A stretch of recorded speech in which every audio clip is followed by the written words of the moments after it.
Hey, Wir es müssen jetzt freut den mich. Switch, Was? den Switch bekommen für Englisch. Das wäre. Yeah, genau. Oh, yeah, yeah. Sorry. We have to talk English now. I totally forgot. Yeah, because then no one will understand. So we'll have a very limited audience, in Germany, and we want the world to see what we're going to talk about today. Peter and Connie Scherk, I think everybody who loves and knows and who's competed or ever watched anything in IGP or with Malinois knows you guys. You're legends in the sport. So, yes. No time for modesty. You're both very modest. This is why I'm so glad. Become ready before we start. Yeah. I'm so glad you're back because remember, last time we talked, you had your first book, Gemeinsam Erfolgreich, for the obedience. And you just made it in English, and I bought it, and I loved it. I absolutely loved it. And then, did you already had this version, the protection version, finished at that time in German?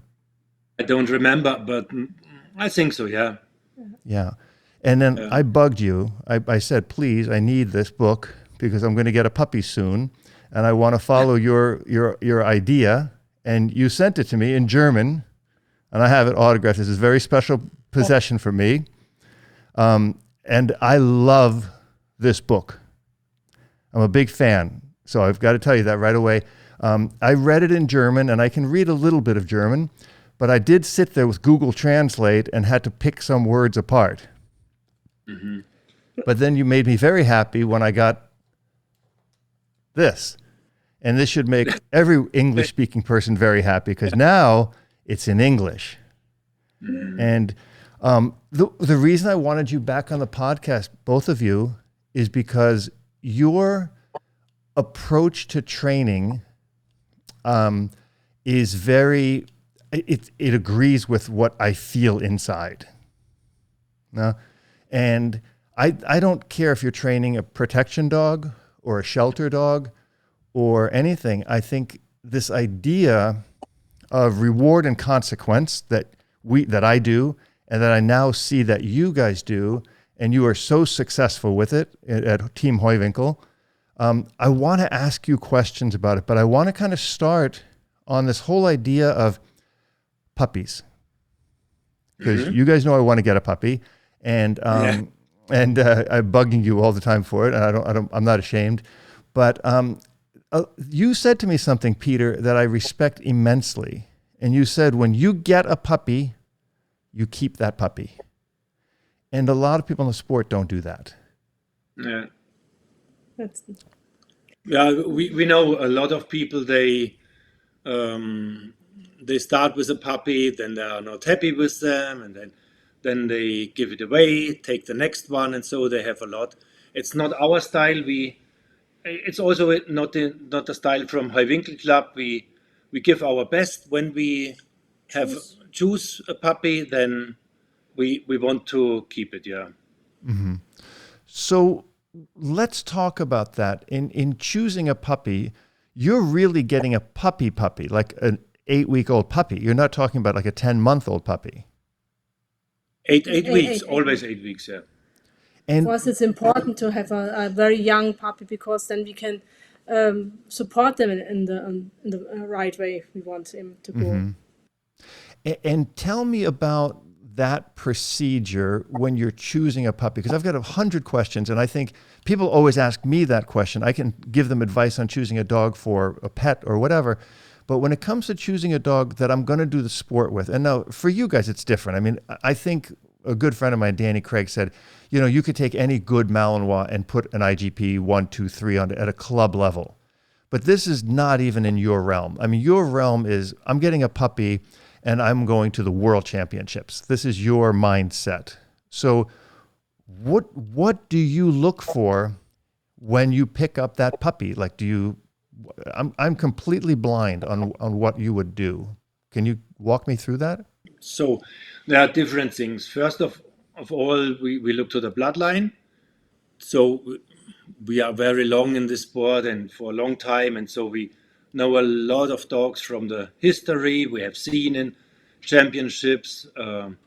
Then we have seen a lot of dogs in Körung from DMC, and so we have an idea what kind of bloodline fits good to our idea of training and what we like, and so, and of course, so that's the first. We look to the bloodline, then we look for the breeder. For us, it's very important to have a breeder. He takes care of the puppies. He makes a good job, that he really shows them a lot. He's friendly with the puppies, and so he A also lot of contact to the people. yeah, so It's very important that they are really in a good social. Yeah, you mentioned that before, the social thing, and I think that's so important because people always think IGP biting dogs, protection dogs, working dogs, that they're just mean dogs, they're dangerous dogs. And I mean, nothing could be further from the truth. I've worked with thousands of dogs, and the protection dogs or sport dogs are always just so easy. I've never had a worry about getting bit by one. A really good protection dog, a working dog, has good nerves. He's confident. And there is no reason to bite without any reason. So You don't look around and always see something dangerous. They are so self-confident that they say, "Oh, it's easy." They are stable enough, friendly to also to other things. And that comes a lot from the bloodlines, do you think? And do you think it comes more from the mother's side or the father's side, or a combination? I think both. Yeah. I think it's a combination, and I think, of course, it's the character of a dog is always the genetic, and this comes from both sides. But then, of course, it's always the puppies. They spend the first 8 weeks with the mother and with the breeder, and so sometimes, of course, the experience from the mother comes a little bit also to the puppy or what they are doing. Or Connie, what do you mean by that? Because you're a mother. And I think that's a really nice statement coming from you, is the way the mother raises the puppy, right? What do we look for in that picture? We don't want the puppy to be dominated by the mother or ignored by the mother. Do you see things that the mothers do that make the puppy a better candidate for sport?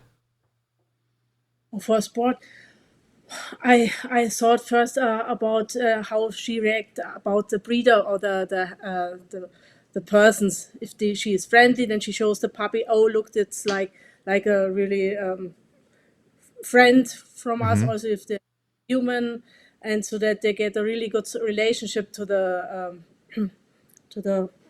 humans, to the people. And if you have a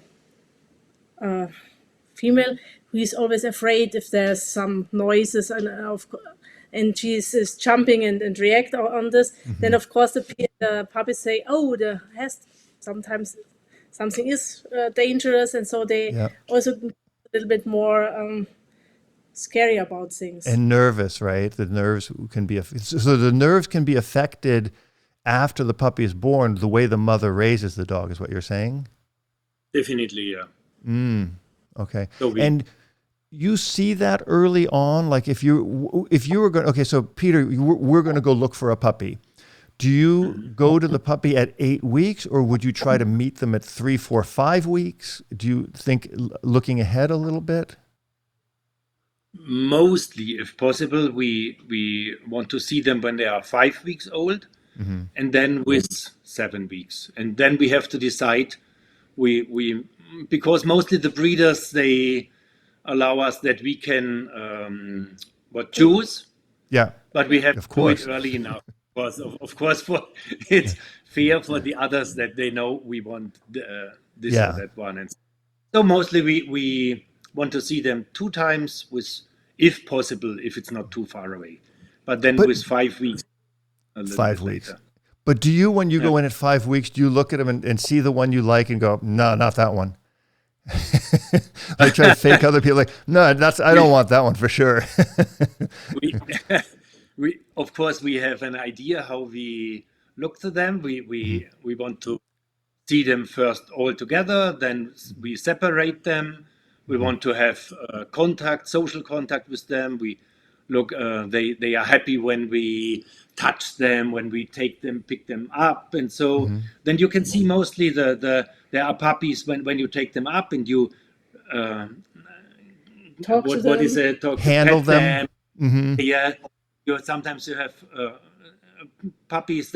They are frozen, and others the tail goes and they are really they enjoy it, and so they are. You can feel, oh, he really loves that you speak with them, and so it's very important for our training, of course, that they enjoy it when we speak to them and when we praise them, and so this is important. Then we look, of course, to the prey drive. We look for the confidence, the nerves, how they react when there is a noise or something, and so we want to see them on a slippery ground or something like environment where they never were before, and so things like this. And I think that's something you said I kind of like too, because you said you want them to be happy. You're picking them up, their tails are wagging, they're playful. People would think the opposite, right? I mean, a person who doesn't know the sport would say, well, I want the meanest puppy. Right? No. But you don't want the meanest puppy. You want the nicest puppy. Yes. For us, it's really important that we have a dog. For sometimes you have puppies, they always go their own way. They don't want to come to you, and so I think it's not the dog we like. Yeah. Okay, so and when you look for confidence in the dog, would you say that you find that a lot by doing things like maybe making a noise and see how they respond to that, like what we call a startle response? Does that help? It's one of these things, or also when we separate them and bring them to a place they were never before, then you can see how they react to the new things. If they are, say, a little bit like Peter, so like frozen, then they say, oh, what things are going around, or if they are they want to know the things and go to the new things, towards these new things, and are like if the house has a basement or something.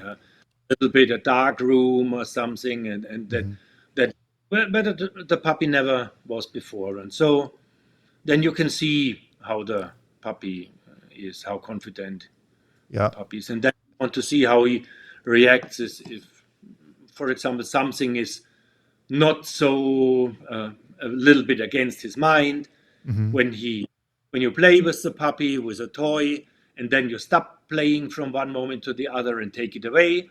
Is the puppy then?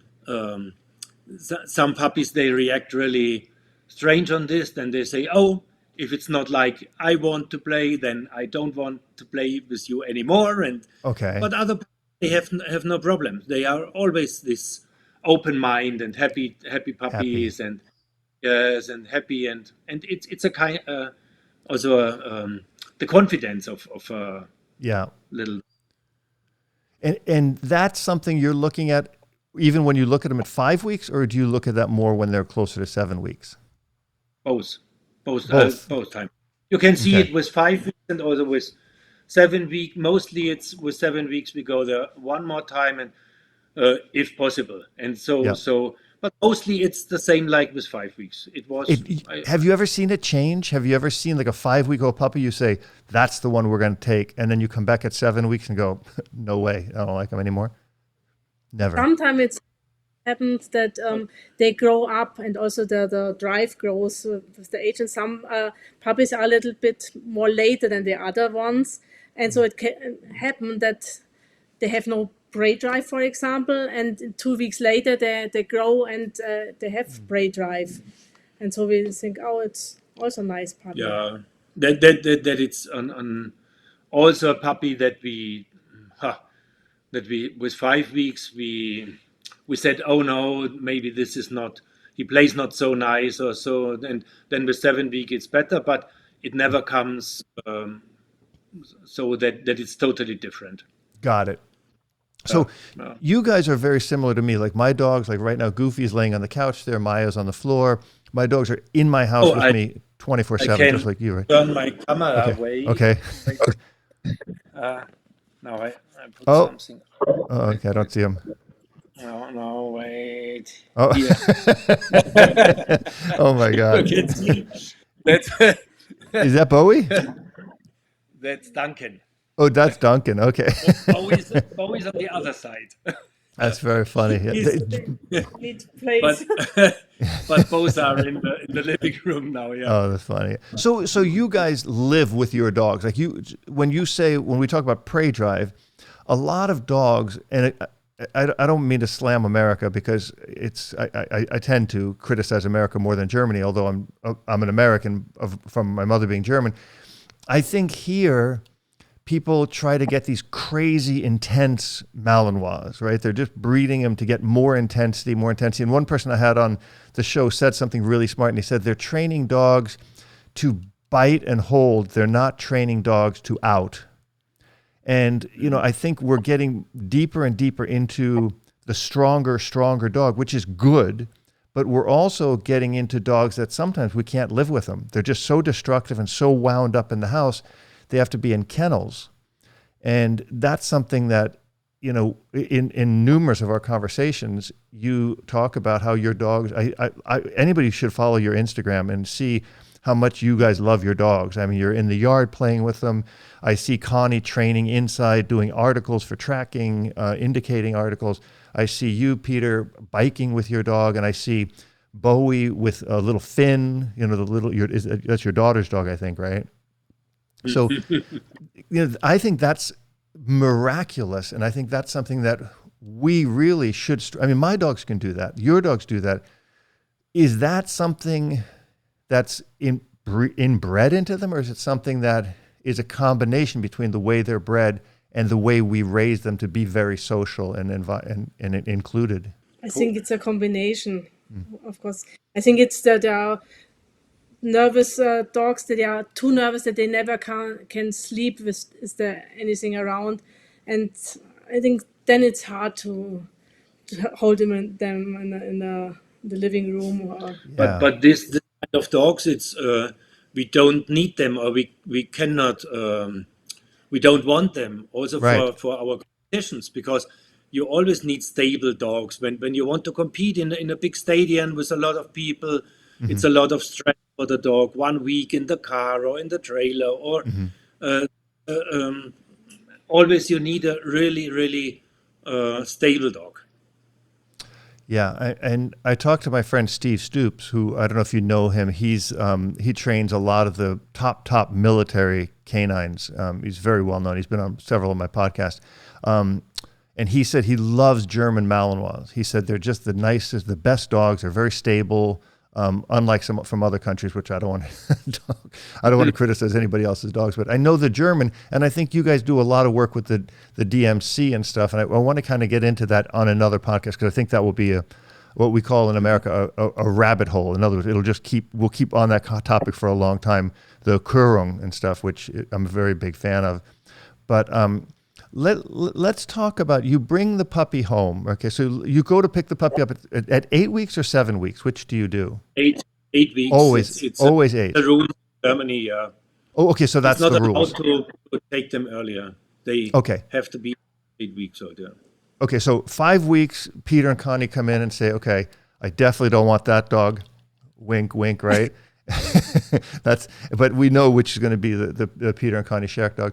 And then 7 weeks, you come back and you go, yeah, that's stolen. Do you like mark the dogs? Do you put like a little? Do you shave a little hair or something so you know that they don't go? No, it was this dog here, Peter.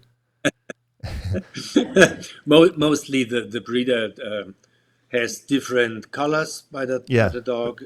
Puppies, but they could switch those. Design them. Those. No, no.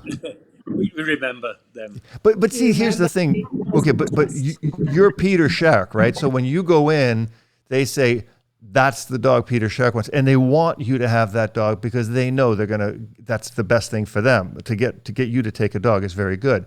The average person, they're probably like, forget it, So you get that privilege because you're who you are, right? I mean, that's obvious. Yeah, of course it's good for us. Yeah, but it also it's a long way to come to this point. Yes, no, so you've earned it from the beginning, and so we of course. Yeah. And also the breeder, sure, we keep the dog. Yes. Yeah. And I And it think helps them, also, right? Because you're getting a dog that maybe the other dog is better for somebody else, and this dog wouldn't be as good for them. It's always a Yeah. position like that. So then you bring the dog home at 8 weeks, and he comes to live with you. And what are the first things you do? And I want to get into the protection thing because you talk about it in this book here, and you're the master. I understand that. I'm not going to ever. I don't have to keep saying that. But your approach to teaching a young puppy how to understand this concept of I am going to be a beast on the field. I'm going to be strong. I'm going to be powerful. I'm going to be confident. Your methodology of doing that is sheer brilliance. I mean, you can see it in your videos that you can get, and I want to put a link to that as well because they're in German, but they have English subtitles. People can watch them. But you really describe it so well in your book. Talk about that part of it, because we can talk about the obedience. We've kind of already talked about it, but in the protection side of it, this little puppy, 8, 9, 10 weeks old, you have a methodology of starting to introduce them, and you don't have to give it away because I want people to buy your book, but just whet their appetite on what you do with that little puppy to open that door to show him that he's going to learn to be strong. You are going to be his support, that he's going to be strong. It's never with 8 weeks. Mostly they are 10, 11, 12, 13 weeks old. So, but it's Okay. so this time. It's always the time when your puppy, we say when they open the eyes, when they can see in the distance, and they realize, oh, there is something what they have never seen before, and then mostly they start to react on something in the normal life, in the environment, yeah, and they react, and then in normal life, it's of course you always have to go there and say, oh, come on, there is nothing, and we have to make them social, so we want dogs we relaxed. can take everywhere and they are relaxed but then if you do this for only this, that you always make the dog only social and you then it's sozial sensible phase, social sensitive phase Sensible or phase. I don't know in English. It ends always around when they are 20 weeks old. And in this time, you really build the character from a dog. Okay. And when you miss it, that you give your dog the idea that he also can Be a strong dog. can be a strong dog, can dominate another person or somebody else, and then it's like a door. It's closed.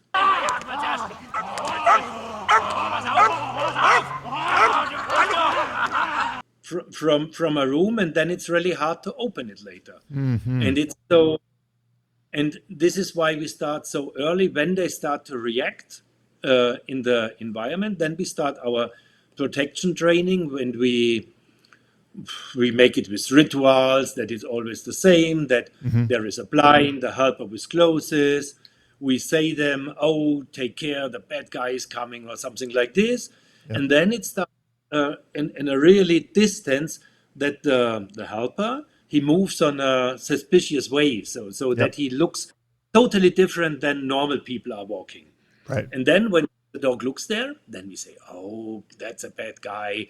And then it's the start, that when the puppy looks there, then the helper must react really on a nice way. He must be, only when the puppy looks in this direction, the helper must say, oh my God, he looks to me and he's so such a strong puppy, and he goes away, he runs away, and so, and for the puppy it's a really good feeling. He said, oh, it's I look there and he's afraid, and I make him fear, and so it's an experience for the puppies, what makes them stronger and stronger, and we really work on the dominance there from the puppies. And also it's a really nice way to teach them that they use the voice to bark. that it's a really nice way to teach them that they have fun to use the voice, that they have a good attitude when they bark, because now it's they are not They don't say please to say if you want to teach the dog to bark for a piece of food or for a toy, then they say please give me the toy. When you start a little bit like this, that then he says, oh, don't come closer, I'm stronger than you, go away. And it's another voice. It's more powerful. That's exactly what I wanted to ask, Connie. You just answered the question. It's brilliant. Because what I see a lot in protection work, and again, I'm such a fan of it that I've watched it for 15 years. When I see people starting with puppies in what we call prey drive, right? We start teasing them with something, with food or with a toy. We tease them. When I see those dogs on the field in a trial, they have a yappy bark, like a very prey-driven bark. Whoa, whoa, whoa, whoa, right? And when I see Bowie or one of your dogs coming out, it's whoa, whoa, whoa. It's a really intense bark. It's so different why they bark. What is the motivation to bark? And when you start in this way, of course, he wants to make the helper fear. He wants to impress the helper. He is the dominant part. Yep. And then he barks like a dog in the property. A dog in the property, exactly. When somebody rings on the door, the dog wow wow wow. Or so many dogs, they bark so well when they are in the car or in the trailer. So many handlers say, "Oh, I really want that my dog barks once in the life in protection, like he barks in the car." Right. But it's so different motivation, because you must think when you start, like you talked in the prey drive with a young dog. That's the first idea, the main idea, and then in by nature, when you think a dog, when he hunts a rabbit and he wants to catch it, he never would bark or wants to make the rabbit more afraid of him, that he runs fast. He's silent. He wants to catch them. And it's then they start to bark when they come frustrated, when they can catch it. When that's why later they start to bark when they can feel, oh, there is a blockation. Then they come frustrated, maybe aggressive about this. It's also a before aggression, but it's not the same like when you start with a puppy on this way, that he really learns to use the voice to make the helper fear. Yeah. And so you talk about something, I talked about it in shelter work with dogs, like in counter conditioning this behavior, and you talk about it in conditioning this behavior in the game of IGP, because it really is a game. Obviously, we know that these dogs are very social, they're very fun. You take the sleeve off, we can hug and kiss the dog. We put the sleeve on, the dog thinks, okay, it's time to play football, and I'm going to tackle you. But that's the game, right? And I'm saying football, American football, not foosball. Where we tackle the guy, right? So the helmet's on, the shoulder pads are on, I'm going to tackle you. But no shoulder pads, we're going to go have a beer and we're going to have a really nice time. You talk about the postman theory in your book. And honestly, I mean, everybody should read this book. And I get no commission. I'm going to be clear here. I get no commission out of this. This book will give you such a different idea on how a dog understands the game of protection, the sport, not making dogs attack dogs, but making dogs having fun doing this. They want to go do this. They're just dying to go have fun and play this game. This postman idea that the dog barks and the postman goes away, but doesn't run away, it goes away. But you're teaching the dog to run away in this little game at 10 to 20 weeks. And he's pushing the person away, right? It's his voice pushing the person away. And it comes really soon that the puppy has fun to do it. And they start by themselves to say, oh, come on, let us. And we start all this blind, and then they start to bark to the blind and say, oh, come out, helper, you are so fearless. It makes me so fun to let you run. Right. And that's pretty much the first thing that you're going to do with your pup, I mean, forgetting obedience now, because we can do luring and shaping and clicking and getting, engagement and all that stuff. But for the idea of putting this dog into protection phase, the 10 to 20 week phase, we want to socialize the dog and show him that everything's okay. But we also want to teach him in the picture of the field that he's going to see with the blinds and the sleeve and the helper and the scratch pants and everything. This is going to be a game. This is the game. This is where we're social. That's the number one thing you're going to teach your puppy, right, when you get it. But it's so many people, when they see this work with the puppies, they come afraid. They say, oh,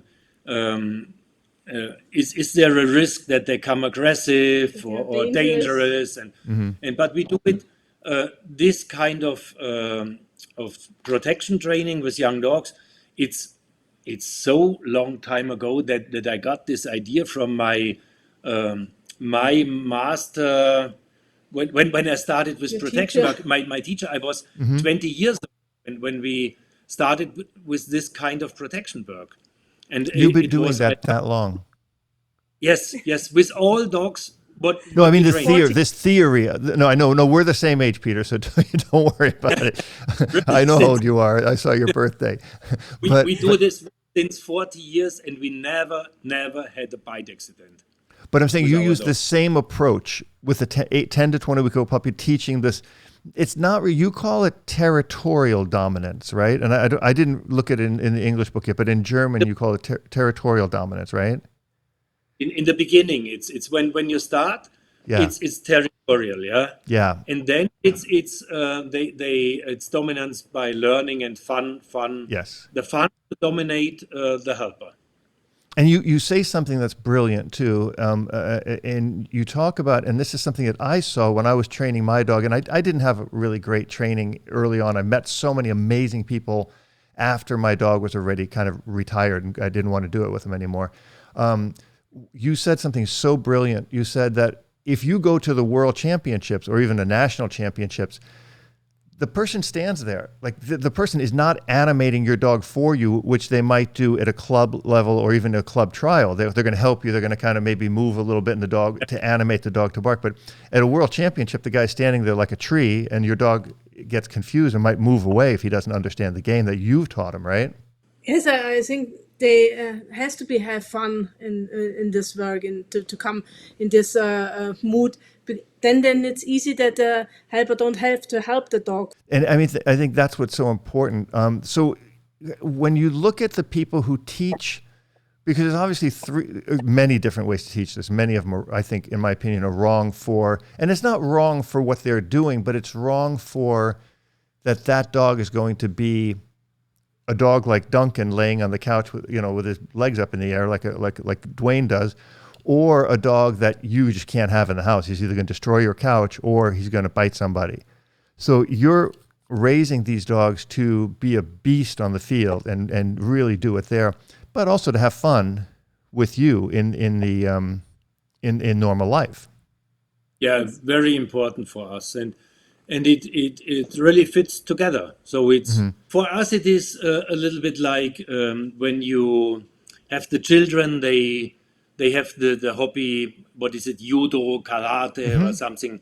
So mostly in normal life, they are really very relaxed and friendly. And these are not the children they always fight on the street. Never. Because I know that. Yeah, I taught for 20 years, and I can tell you. Yeah, but the same with our dogs.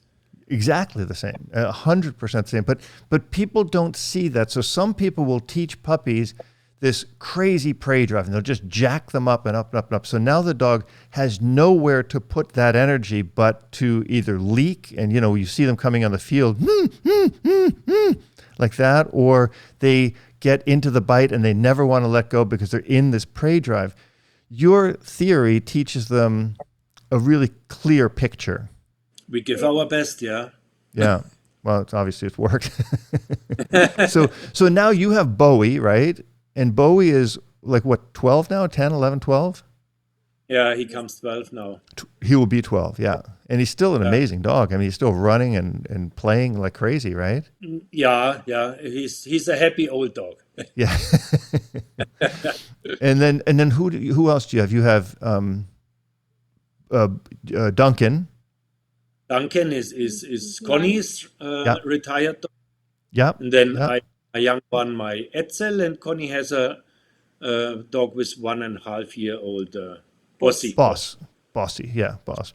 And now, how is the training going with them? How are you coming along with those guys, the younger guys? Yeah, Etsy we have Etsy. We have a lot of fun. Boss.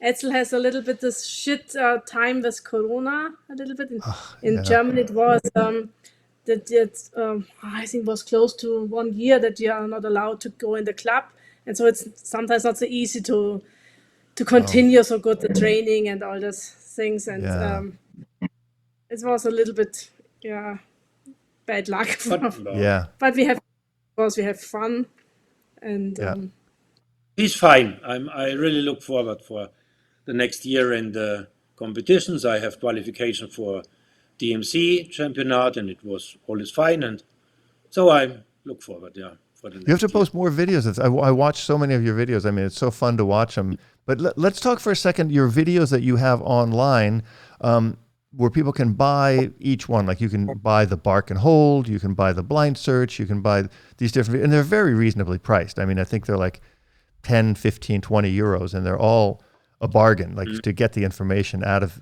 you to learn how you would do that. Jetzt ist zu beachten, dass wir genau in dem Zeitfenster loben, wo Bello abgelassen hat und nicht erst dann, wenn er wieder anbeißt. Oh! Oh, jetzt aus. Ja, super aus. I think the book is of course it's very helpful. It's so all together and it's a basic. It's complete. All our knowledge is inside, and the videos. I think it's good to see because you have the movies, the pictures. It's better to see how it works than. Yeah, I agree with you. I think seeing both pieces, like understanding it in your mind and then watching how it should look, is a really good picture. And your videos are very good. I mean, you really explain it very clearly what you're looking for in there. So I've been doing the videos. It's always for a long hard. time. It's really hard to explain it in a book, so that the people have the right picture in the head. Yeah. That they when they read it, that they have in the head the picture how it should look. And so I think the videos are helpful to make it complete. Yeah. So one thing I want to touch on, and I think you have a video on it, and as well you teach it in the book, and that is teaching an out, right? So you have a really good way of teaching the out early on with your puppies. I mean, all of your stuff is so fascinating. Like your retrieve, the way you teach the retrieve, the apport with the dumbbell, and then you have the toys, and those are all things you should read in the other book, in the protection, in the obedience book. But in the out, and that's where so many people get very confused with their dogs, and it becomes a conflict, right? And I see that you guys don't have conflict with your dogs on teaching out.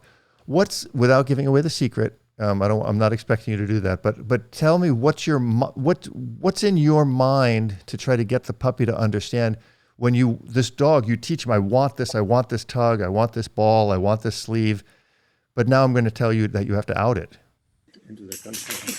Bowie. Oh, Bowie. Yeah.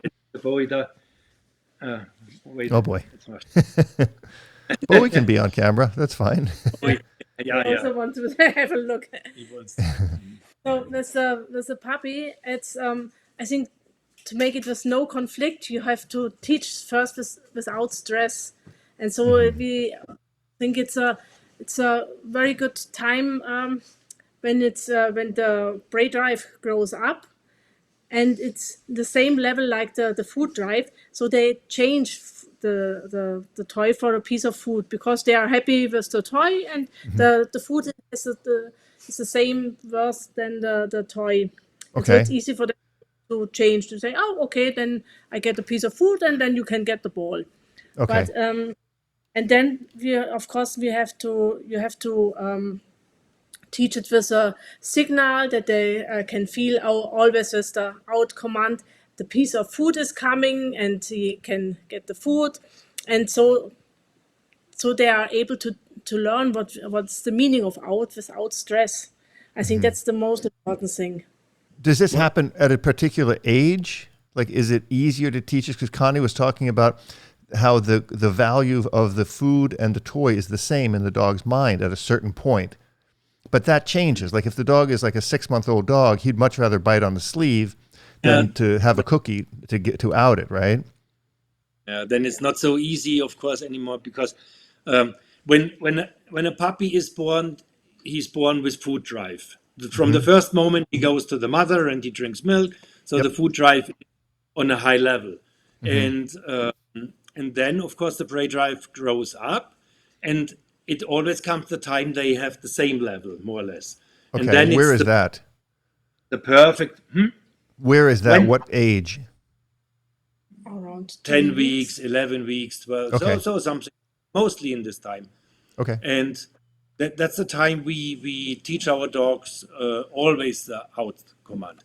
That and early? Really game and a lot, and then the problem is if you don't do it, if you start to play with a dog, you have to take it away. And always when this is a conflict, it is so fixed in the head that to make outs it's against the mind, and then it's not so good.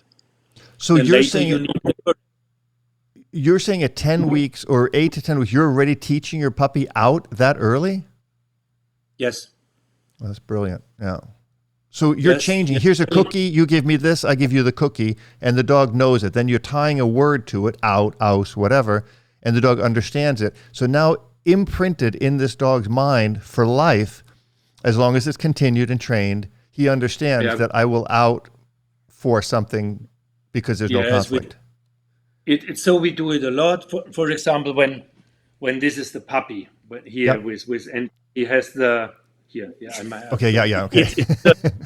Move. And then, for example, when he plays with the toy, and then we say out, and then we come with the food first, the signal, then food, then we push the puppy a little bit backwards. Yeah. And then we praise them a lot and say super out, super out, super out, and check, and again a bite, and again and again and again. And when you start this with 10, 11, 12 weeks, then you have a lot of repetitions, and they say, oh, it's a funny game. And so, and then it goes for 2-3 weeks, and then you can feel that they don't want to eat the food. And then we say just out, super out, and they get the next bite, and so they love. Always, I think really dogs, they love to catch something, and so they release the toy to have always this feeling to catch it. Yep. And it works so easy. We never have problems with out, and then when you praise so often for outs, it's always when you say outs and then you praise the dog, you say super outs. Yeah. Then when you don't react once, you can do the opposite side. Then you can say outs, and for the puppy, outs. And then that's the opposite side of the good feeling. And and we don't wait that the dogs comes older. We do it always with really young dogs. So it's so easy in this.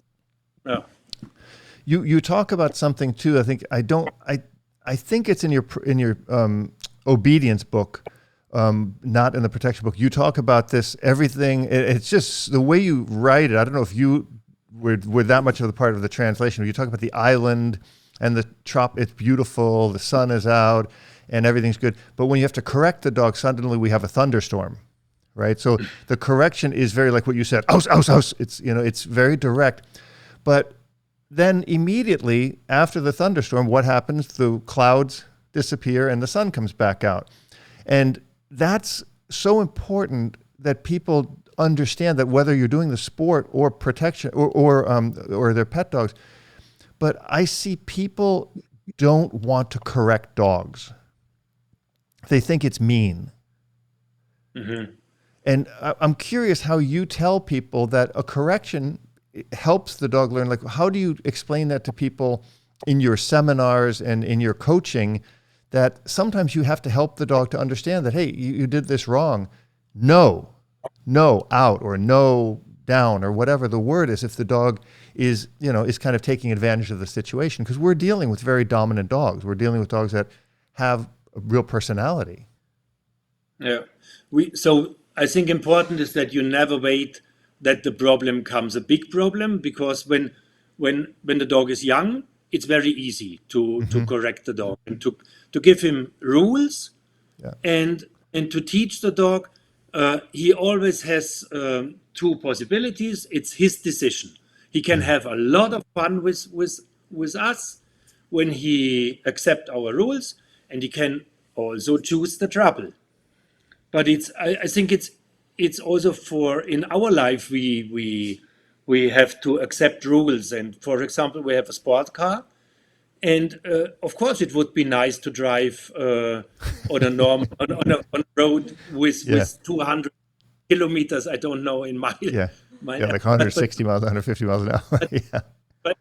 But we know exactly it's not allowed, and it has a consequence. So when we do it, and they will punish us for this, and so we have to accept it. And it's in always when you live in a pack or in a social relationship. You have to accept rules, and it must be clear that it has a consequence when you don't accept them. It has to be consequent. I think that it's the most important thing. If it's not one day it's allowed to make a fault, and the next day it's and that makes would make me unsure. And I think if you have your rules and you say then you can go self-confident and easy. Yeah. It's fair, right? Life is fair. And you look at, for example, you guys have, what is it? Do you have 4 dogs in your house? I mean, 4, and they're all males, right? So they're all Rüden, right? They're all like intact. Yeah. So, people wonder, how do you possibly do that? People always ask, your dogs don't fight? I don't have fights in my house. I have zero concern anybody's going to get bit, or 2 dogs are going to fight. It's not a concept in my mind, because I started off that it's not acceptable. There's not even a picture of it. But that's one thing I think people need to understand, because they see the dogs and they hear, I always talk about, a lot of playing, a lot of toys, a lot of treats and all this stuff. But there is a time where we have to give the dog the structure and the correction to understand that that's not acceptable. Absolutely. Yeah. What I want to ask, go ahead, Connie. No, we only say, look, if this place is so wonderful for you, because there's a lot of treats, a lot of praise, a lot of playing, then you need only a little small correction that the dog says, oh, that's so much better than the other one. And that's so easy, and therefore we don't need so much corrections. But of course, it could be one time correction that the dog feels, that's not a nice... Yeah. Well, it's just part of life, it's just the way it goes. I think a correction, especially early on with dogs, and I wonder what your feeling is on this. What age do you see where especially a male dog, an intact male dog, needs that to understand, hey, at some point they challenge you. They say, okay, no, you know what? No, I don't want to do that. Or no, I'm going to do this. Especially a good dog, a dog that's more pushy or dominant. What age do you see when the dog comes into themselves? Do you understand what I mean? Like, they become more confident, where we need to really pay attention that, okay, no, you can't get away with that here. Is there an age window where you see that? I think we are consequent from the first moment that we say, we never have the big fights with our dogs, because it's so always this small things when we give clear rules, and we take care that they follow our rules, and then we never have the big fights later. But we do it from the first moment. It's not that we first accept the faults for a few weeks, and then we say, now he's 10 weeks old, and now Yeah. we do it from the first moment. Okay, so how do you draw that line? Because when people get, especially Malinois puppies, I get hundreds of questions online. People saying, I got a Malinois, he's just biting me nonstop. But that's part of it. Part of that is that's the way the dog interacts with us. What advice would you give people who have a young Malinois puppy who's biting, but again, we know it's play biting and the dog's trying to do something, where people become very consequential on, or really like too dominant on the young puppy when the dog is just being a puppy and playing? Mostly it's good to have to give the dog an alternative. That is, if he starts to bite in the shoes or in your hands, then you say, no, that is not allowed, but you can take the toy and there we can play a lot. So that he has, it makes it easier for the dogs, of course. So a redirection. What? Redirection. So in other words, don't bite this, but bite this. Yeah, Yes, exactly. So on this way, we don't want to say our puppies it's not allowed to bite in anything.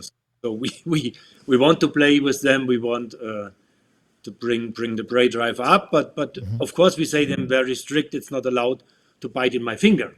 Sure. Because it's yeah. And do you do that with like timeout? So you have a young puppy who comes in. Obviously, a new puppy is going to just be biting and trying to play and do this stuff. Do you then let the puppy, okay, here, play with the toy, and then we put him in a crate and like put him away for a little bit and let him calm down and then bring him out again? That's normally a good idea. That he has. We have also a crate that he can. It's like his room, his Höhle, his where he can sleep, and he has his own place. And no, it's good for the young dogs. I have the feeling. Yeah, I think so. I mean, I like doing it with younger dogs. And we always we give them clear rituals. Always, for example, when we want to make healing, when we want to train obedience with the puppies, we say them, oh, now let's do obedience, or I always say Fussi laufen, bist du Fussi laufen? So, but it's always the same. We say it 1,000 times, always the same.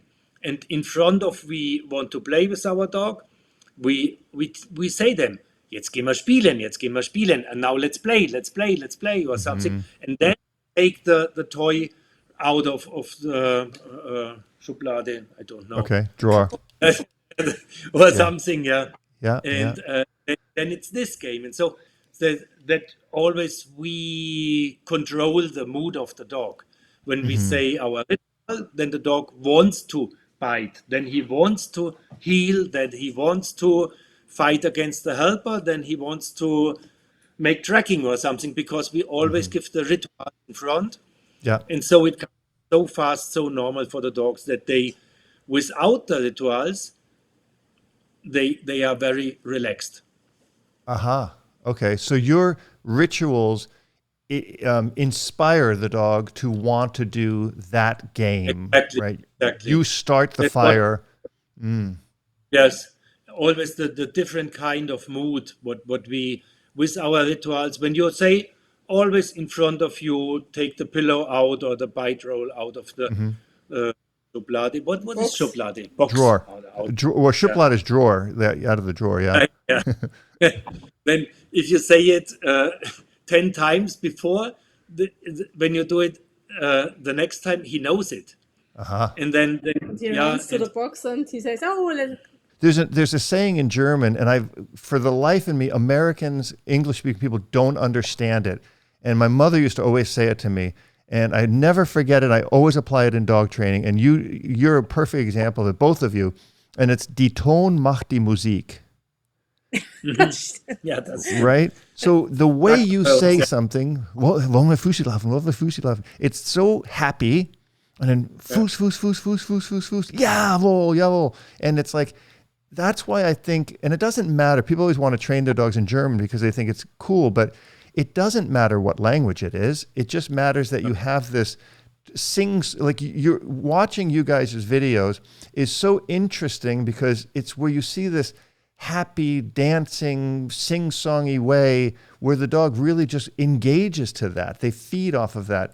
And then when you have aus, then they're like, oh, okay, got it. And okay, good. And you kind of bring you're really doing a dance with your voice, really. Yeah. Our plan is always that we connect our voice to the situations, that we later it's the ritual. When we give with our voice, we can bring the dog exactly in the right mood. That's important for us. And so then we can steer the steer, is it? Steer the behavior and the mood of our dog.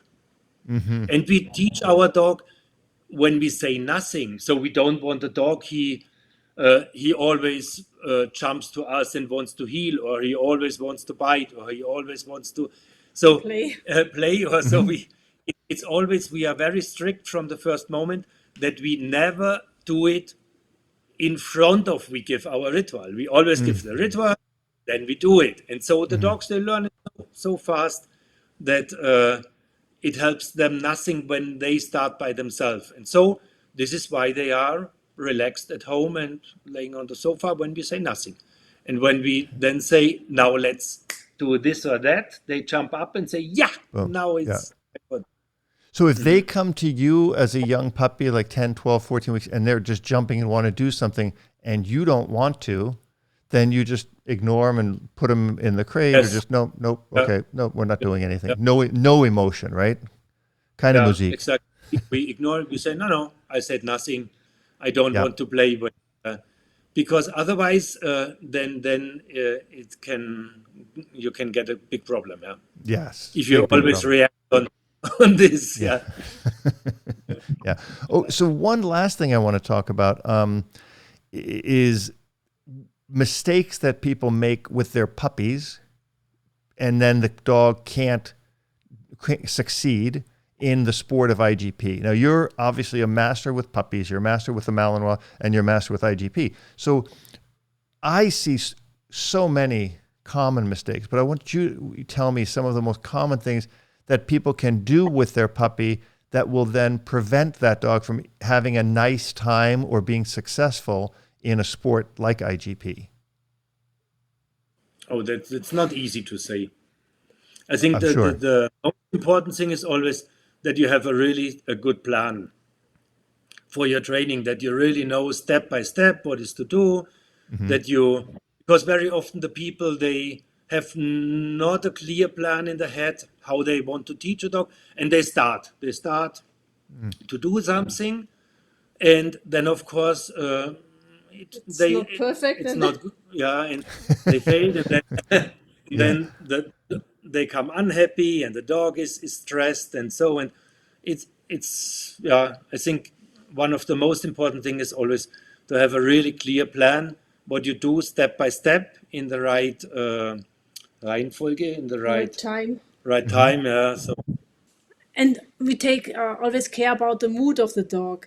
So I often can see some handler wants to do some exercises with their dog, but the dog don't want to do in this moment because they are lazy, or they are looking away or something like this.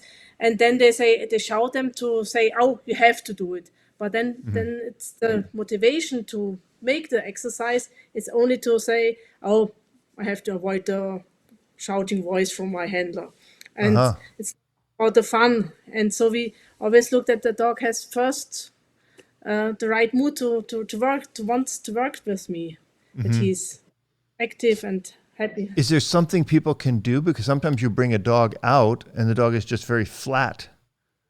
The dog doesn't want to do it.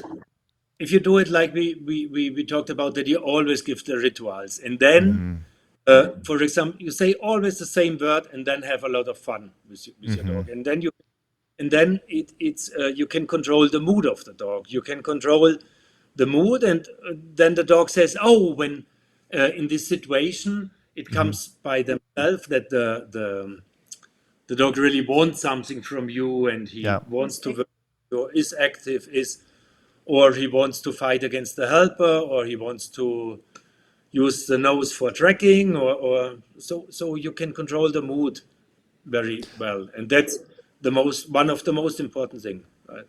I think that, I mean, if you take nothing away from this conversation that we've had, I think that is really so important, that you light this fire in this dog. You make training fun, right? And when it's fun, they want to do it, and they can work through things better if it's fun, as opposed to it's scary. I have to bring the dumbbell, or like the whole idea. I don't know. Do you have it in German? The force retrieve. You can say it in German. Apportieren, with apportieren, mit Zwing, aber gibt es das auf Zwing? Of course, in the past it was absolutely normal. Okay. Yeah. But here people still do it here. I've never taught a dog that methodology. I don't like it, and I saw it. A guy I know was teaching IGP, and he did it to a dog. I thought it was stupid, and it ruined the dog. The dog never let the dumbbell go in the trial. It was the funniest thing. It was a little old lady had the dog, and she said "aus," and they did the force retrieve. Do you say "zwingen apportieren," or how do you say it? Zwangsapport. Zwangsapport. With a lot of a lot of pressure, right? And this guy had it, and he taught it because the dog was chattering a little bit. I said, "Leave it. It's only a couple of points. I don't think it's a big deal." He said, "No, we're going to fix it." And he taught it with the prong collar, and and the little old lady went to the trial a week later, and she threw the dumbbell over the jump, and the dog went over the jump and brought the dumbbell back, and she said, "Aus." And the dog wouldn't let go. She was trying to get it away. They had to get another dumbbell. The dog wouldn't let the dumbbell. She took it to the car. The dumbbell went home with the lady. It was I laughed. I thought it was so funny. Right. Yeah, but you're saying that making all these exercises fun and inspiring the dog to do it, as opposed to forcing him to do it, is that honestly the key to your success? Yeah, I think we give them a lot of fun for the right behavior, and of course they know they can have trouble when they. Of course. And for example, when you like beer or champagne, but beer. when I say, you can choose, there is a glass champagne, there is a glass cod liver oil. What do you want? Yeah. Right. Or motor oil, then it's easy to choose. When I say, here is a glass cod liver oil, here is a glass motor oil, you have to choose. Then you are against and say, no, I don't want to drink it. I say, you must. And then it's absolutely against your mind. But when there is on one side, it's really, really something what is really good for you. It's easy to choose what you are never against. Yeah. But if there is champagne and there is a glass of beer, then it's not for sure what you take. Then now I love more the beer than the champagne. And this is when it's only fun, when it's not when everything is nice, then you have never a clear behavior. I agree with that. I agree. But I think also, isn't that nowadays where we see so many people, and I know in Europe you have somebody, I'm not going to mention his name. Here in America, we have a couple kooks, and I'm not going to mention their names either. And they're attacking me all the time because they're so against corrections, giving a dog a correction. And, I've been at the shelters for 15 plus years. And all I can use there is a slip lead because they won't allow a prong collar. You can't do anything in a shelter here, but you still need to give a dog a correction. You need to tell him that's not right, or he's going to hurt that dog or hurt that person. But that climate, that political climate, is what it really is really hurting all dogs in general. And I wonder, what do you see about, how do you see that working in Germany? I think it's the same.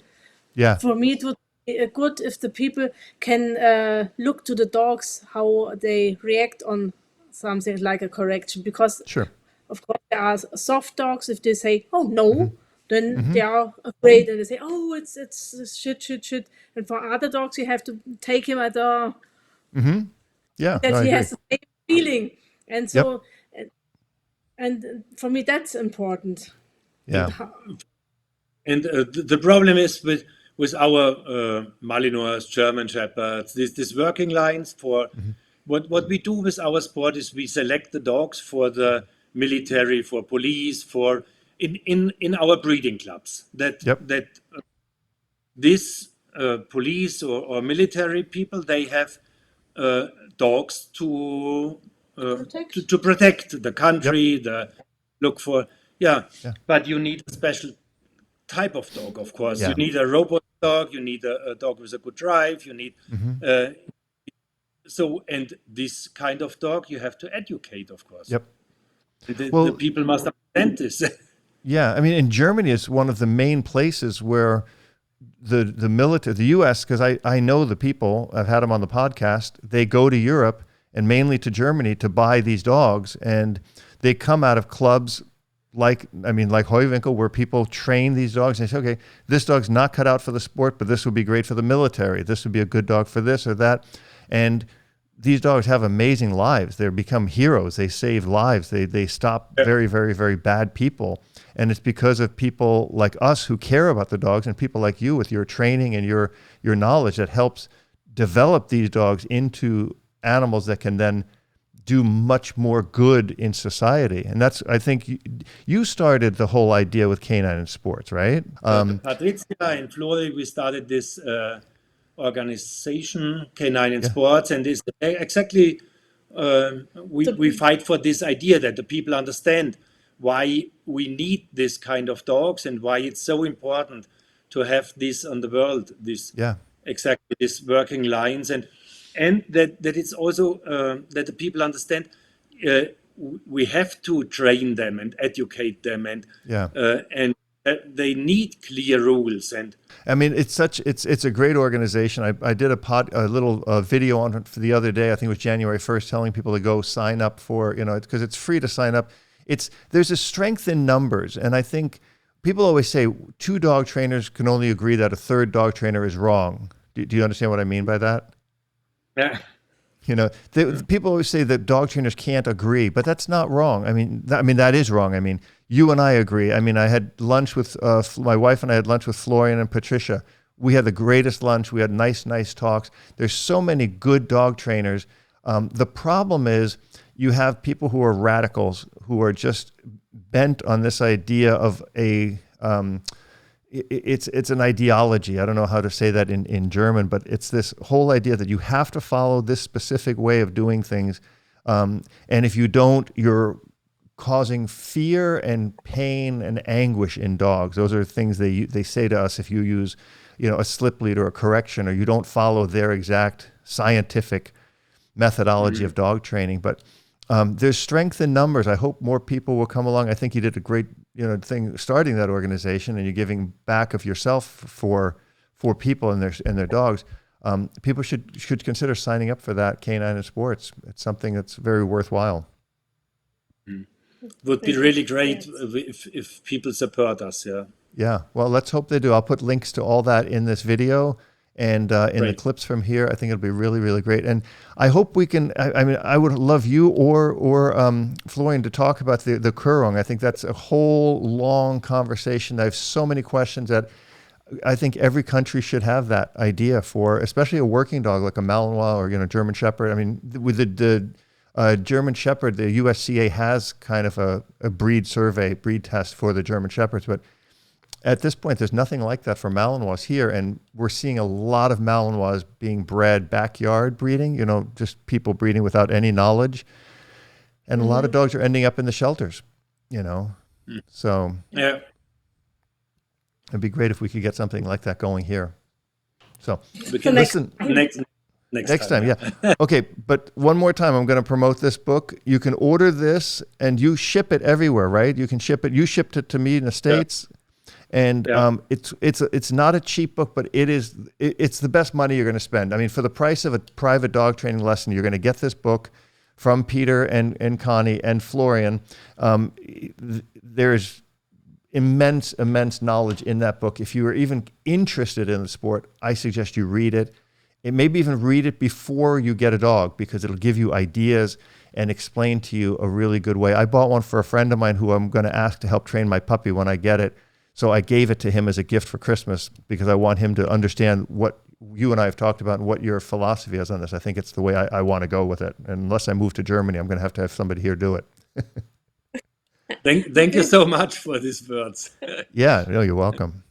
So, It's okay, listen, so good. I'm gonna wish you guys a good day. It's late there now. You have 8:15 now, right? Yes, we have evening. Okay. I'm gonna go to the gym and work out. You guys are probably gonna relax and turn in for the night. Yeah. Okay. Okay, until next time. Thank you so much, Peter and Connie Scherk. We say thank you so much. Thank you so much and a wonderful day. Yeah. Yeah. Okay. I wish you guys a wonderful night, and I'll speak to you soon. Bye bye. Bye bye now. Take care. Bye.